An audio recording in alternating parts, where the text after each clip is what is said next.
This is Ryan Elliott for Boxing Social in association with Betfair. Just concluded fight night here at the O2 Indigo with me, George Groves.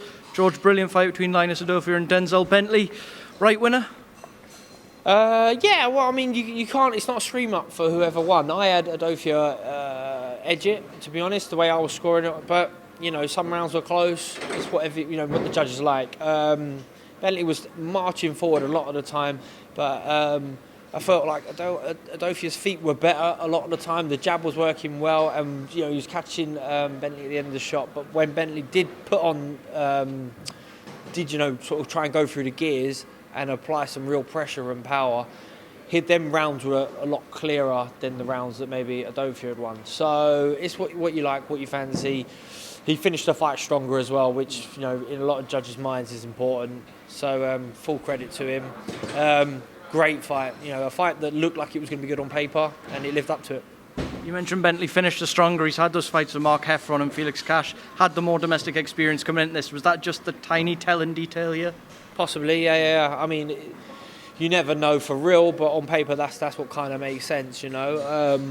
It sort of at some point, you know, it's like that dogfight feel, and he came out a little bit on top in that stage. Udofia does lovely moves, lovely side steps, a little bit, you know, nice and slick, and then you know eye-catching shots. But they are high energy, high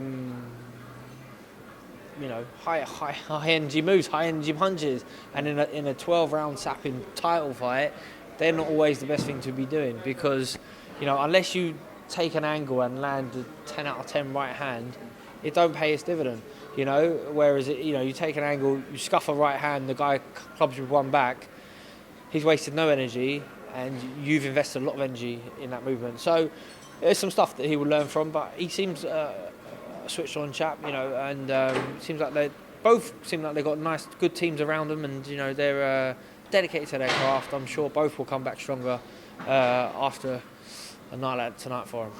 One other fight I wanted to ask you about, I'm sure your old sparring partner, Brad Pauls, a British middleweight eliminator, very close fight again, very competitive fight. How did you kind of see it when the final bell had gone? Yeah, I've got to be honest, I watched it on the monitor without scoring it, so, and you know, chatting a bit, and so I missed a few bits, but I don't know. But I'm glad to see Paul's still, you know, doing well. He managed to retain his unbeaten record tonight. But that was it seemed like a great fight, a classic fight. So shame that we're the loser, I suppose. But great for him. He's a British title eliminator. So bigger and better things for him to come real soon. Just a couple of things away from this before I let you shoot, George. Appreciate it's late. Canelo-Bivol. A lot of people were surprised with Dimitri Bivol. A lot of people had money on Dimitri Bivol. Which side were you with that? I thought at some point you assume the law of physics will come in, and little can't always beat big. Bivol, I think, is a genuine light heavyweight world champion, well skilled, good fighter. I'm a huge Canelo fan. I appreciate the stuff he does. You break him down technically, he's phenomenal. I like his attitude. I like so many things about him. But with that, obviously, he's had things. You know, he's the A side. He's always the A side. So he gets the fights when he wants them, picks who he wants, and sometimes them wins can be slightly flattering. So the Kovalev win, maybe marginally flattering because he got him at the right time. 8 weeks after having a life and death with Anthony Yard. He beat Callum Smith, who I think was pretty weight drained, took the fight at late notice. He beat Saunders, who's middleweight. He beat Rocky Fielding, Avni Yildirim, and the last one, the American, Plant, who blows hot and cold, and that was nip and tuck. So a phenomenal fighter. He's doing amazing things, but it was just too much, bit off more than he could chew.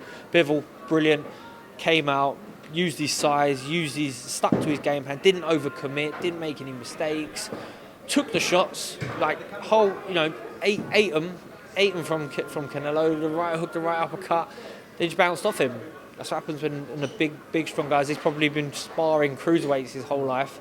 You can't budge him. So good for the rest of us, man. Fuck, man, shit. Believe in physics, shit. You know, he needs a challenge, doesn't he?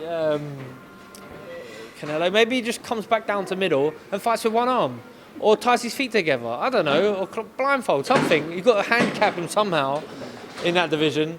But don't let him go back up to light heavyweight. And I don't really want Bivol to come down to middleweight, because then it's not the same fight. And if we don't get the same result, we're left with question marks again. So, I don't know. But Canelo does what Canelo likes. Canelo's a fucking man. So it might be rematch at super mid. He kept all his belts. I didn't know you could keep all your belts and go up a division. You can do if you're Canelo. He's the fucking man, isn't he? Last one before I let you go. If Canelo-Bivol rematch is next, Gennady Golovkin now needs a dance partner. Chris Eubank Jr. has been here tonight. He's been crying for that fight. He thinks he's got a good chance of getting it next if that happens. At this stage of both of their careers, how would you see that fight going?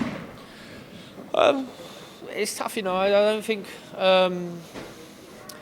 you know, Gennady's got to be nearly 40, if not 40. So you wonder at what point will that catch up with him. And I need to watch the fight that he just won out in Japan. I haven't seen that yet, so I haven't got fresh Gennady eyes.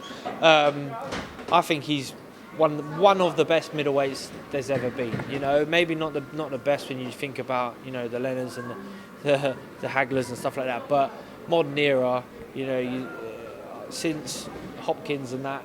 He's just been an amazing middleweight. Got a soft spot for Gennady. I'd love to see the fight though. I'd like to see Eubank in 100% shape, switched on it, like he was, you know, around when he was in the tournament in the World Boxing Super Series, and then really that'll be an interesting fight because he's got great chin, great engine, decent punch power, decent hand speed, pushing 40-year-old legs. Who knows? George, thank you for making time for Boxing Social. Have a good night. No worries.